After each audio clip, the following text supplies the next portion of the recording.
Item ಯಾವುದೇ ಇರಲಿ try ಮಾಡಿ ಆಚಿ ಚಿಕನ್ ಮಸಾಲಾ. ಮುತ್ತತ್ತಿ ಒಂದು ದೇವಸ್ಥಾನಕ್ಕಾಗಿ ಒಂದು ರವಿ ಮತ್ತು ಅವ್ರ ಕುಟುಂಬದವರು ಬಂದಿರ್ತಾರೆ.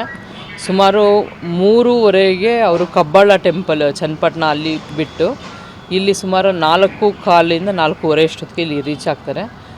ಟೆಂಪಲಲ್ಲಿ ಅವರು ದರ್ಶನ ಮುಗಿಸ್ಕೊಂಡ್ಮೇಲೆ ಅವರು ಏನಿದೆ ಹೆಣ್ಮಕ್ಳು 4 ಜನ ಅವರು ಅಲ್ಲೇ ಟೆಂಪಲ್ ಹತ್ರ ಪಕ್ಕದಲ್ಲಿರುವಂಥ ಕಾವೇರಿ ವಾಟರ್ ಏನಿದೆ ಅಲ್ಲಿ ಹೋಗ್ತಾರೆ ಫೋಟೋ ತೆಗೆಸ್ಕೊಳ್ಳಿಕ್ಕೋಸ್ಕರ.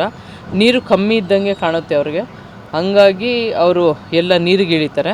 ನೀರಿಗಿಳಿದಾಗ ಈ ರವಿ ಅನ್ನೋರ ವೈಫ್ ಶ್ವೇತಾ ಮತ್ತು ಅವರ ಮಗಳು ಚೈತ್ರ ಅನ್ನೋರು ಮತ್ತು ವಿಜಯಮ್ಮ ಅಂತ ರವಿಯವರ ಅಕ್ಕ ಮತ್ತು ರವಿಯವರ ಅಕ್ಕನ ಮಗಳು ಪ್ರಿಯಾಂಕಾ ಮತ್ತು ಡ್ರೈವರ್ ಮಹೇಶ್ ಇಷ್ಟು ಜನನು ಡ್ರೌನಿಂಗ್ ಆಗ್ತಾರೆ. ಇದರಲ್ಲಿ ಫಸ್ಟು ರವಿಯವರ ಅಕ್ಕ ವಿಜಯಮ್ಮ ಅನ್ನೋರು ನೀರಿಗಿಳಿದು ಅವರು ಡ್ರೌನ್ ಆಗ್ತಾರೆ. ಅವ್ರನ್ನ ಸೇವ್ ಮಾಡಲಿಕ್ಕೆ ಹೋಗಿ ಉಳಿದವರೆಲ್ಲ ಡ್ರೌನಿಂಗ್ ಆಗಿರ್ತಾರೆ ಅಂತ ತಿಳಿದು ಬಂದಿದೆ. ಇನ್ಸಿಡೆಂಟು ಸುಮಾರು 4:45ರಿಂದ 5 ಗಂಟೆ ಸಮಯದಲ್ಲಿ ನಡೆದಿದೆ. ಅದು ಆಳ ಇದೆ, ಅವ್ರಿಗೆ ಗೊತ್ತಾಗಿಲ್ಲ. ಫೋಟೋ ತೆಗೆಸ್ಕೊಳ್ಳಿಕ್ಕೋಸ್ಕರನೇ ನದಿಗೆ ಇಳಿದಿರ್ತಾರೆ. ಅವ್ರಿಗೆ ಅದು ಹೆಂಗಿದೆ ಅಂದರೆ ನೀರಲ್ಲಿ ಕಲ್ಲೆಲ್ಲ ವಿಸಿಬಿಲಿಟಿ ಕಾಣಿಸ್ತಾ ಇರುತ್ತೆ, ಹಂಗಾಗಿ ಅವ್ರಿಗೆ ಒಳಗಡೆ ಎಷ್ಟು ಡೆಪ್ತ್ ಇದೆ ಗೊತ್ತಾಗಲ್ಲ. ಅದು ಇಳಿದ ಮೇಲೆ ಒಬ್ಬರು ಡ್ರೌನಿಂಗ್ ಆಗ್ತಾರೆ, ವಿಜಯಮ್ಮ ಅವರು ಡ್ರೌನಿಂಗ್ ಆಗ್ತಾರೆ. ಅವ್ರನ್ನ ಸೇವ್ ಮಾಡಲಿಕ್ಕೆ ಹೋಗಿ ಇನ್ನು ಉಳಿದವರು ಎಲ್ಲ ಡ್ರೌನ್ ಆಗ್ತಾರೆ. ಈವನ್ ರವಿಯವರು ಸಹ ಮುಳುಗಕ್ಕೆ ಆಲ್ಮೋಸ್ಟ್ ತುಂಬ ಇರ್ತಾರೆ. ಅಲ್ಲಿ ಲೋಕಲೈಟ್ ಯಾರು ಬಂದು ಸೇವ್ ಮಾಡ್ತಾರೆ, ಹಾಗಾಗಿ ರವಿಯವರು ಅದರಿಂದ ಬಚಾವಾಗಿರ್ತಾರೆ. ಎರ್ಟಿಗಾ ವೆಹಿಕಲ್ ಮಾಡ್ಕೊಂಡು ಬಂದಿರ್ತಾರೆ. ಡ್ರೈವರು ಸೇರಿ 5 ಜನ. 4 ಅಂದರೆ ಈಗ ರವಿ ಏನಿದ್ದಾರೆ ಅವರ ವೈಫು ಶ್ವೇತಾ ಮತ್ತು ರವಿಯವರ ಮಗಳು ಚೈತ್ರ ಅಂತ ಮತ್ತು ಅವರ ಅಕ್ಕ ವಿಜಯಮ್ಮ ಮತ್ತು ಅಕ್ಕನ ಮಗಳು ಪ್ರಿಯಾಂಕಾ ಎಲ್ಲ ಚನ್ನಪಟ್ಟಣ ಅವರು ಬೇಸಿಕಲಿ, ಬಟ್ ಬೆಂಗಳೂರಲ್ಲಿ ತರಕಾರಿ ವ್ಯಾಪಾರ ಮಾಡ್ಕೊಂಡು ಇರ್ತಾರೆ.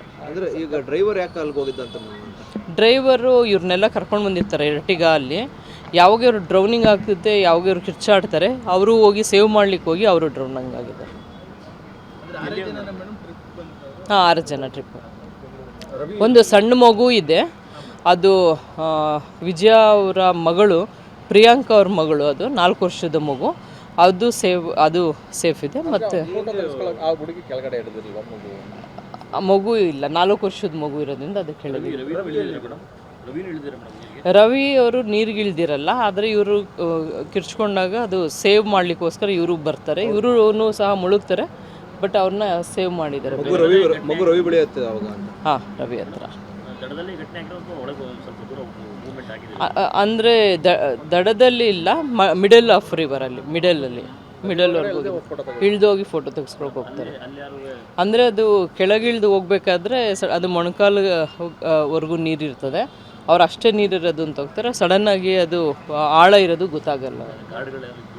ಗಾರ್ಡ್ಗಳು ಹೇಳ್ತಾರೆ, ಹೋಮ್ ಗಾರ್ಡ್ಸ್ ಅಲ್ಲಿ ಹೋಗ್ಬಾರ್ದು ಅಂತ ಹೇಳ್ತಾರೆ, ಆದರೆ ಅವ್ರ ಮಾತು ಕೇಳ್ದಂಗೆ ಇವರು ಒಳಗೆ ಹೋಗಿರ್ತಾರೆ ಅಂತ ತಿಳಿತಾರೆ. ನಿರ್ಲಕ್ಷ್ಯದಿಂದ ಅಲ್ಲಿ ಬೋರ್ಡ್ಸ್ ಇದೆ, ಸೈನೇಜ್ ಬೋರ್ಡ್ಸ್ ಇದೆ. ಹೋಮ್ ಗಾರ್ಡ್ಸು ಸಹ ಅವ್ರಿಗೆ ತಿಳುವಳಿಕೆ ಹೇಳ್ತಾರೆ, ಆದರೂ ಸಹ ಇವ್ರು ಮುಂದೆ ಹೋಗಿದ್ದಾರೆ ಅಂತ ಗೊತ್ತಾಗಿದೆ.